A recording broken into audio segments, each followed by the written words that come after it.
પંચમહાલ જિલ્લામાં આજે વહેલી સવારથી જ ધોધમાર વરસાદ વરસી રહ્યો છે તેમજ શહેરના બહારપુરા વિસ્તારમાં આવેલ સ્મશાનની દિવાલ ધરાશાયી થતાં 2 રિક્ષા દબાઈ જવા પામી હતી તો કલેક્ટર કચેરી, જિલ્લા પંચાયત, તાલુકા પંચાયત સહિતની સરકારી કચેરીઓની બહારના મુખ્ય માર્ગો ઉપર વરસાદી પાણી ભરાતા વાહન ચાલકોને હાલાકીનો સામનો કરવો પડ્યો હતો।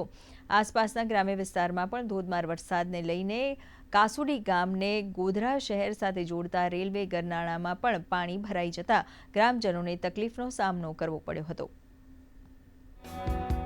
સોમવારે વહેલી સવારથી જ ગોધરા શહેર સહિત અન્ય તાલુકાઓમાં પણ વરસાદ વરસવાની શરૂઆત થઈ હતી। સમગ્ર દિવસ દરમિયાન ધોધમાર વરસાદ જારી રહેતા અનેક નીચાણવાળા વિસ્તારોમાં પાણી ભરાયા હતા। વરસાદની જો વાત કરવામાં આવે તો સમગ્ર દિવસ દરમિયાન ગોધરા તાલુકામાં 3 ઇંચ જેટલો વરસાદ નોંધાયો હતો, જેને લઈને ગોધરા શહેરના અનેક નીચાણવાળા સોસાયટી વિસ્તારો તેમજ ગ્રામ્ય વિસ્તારો અને શહેરી વિસ્તારોમાં પાણી ભરાયા હતા।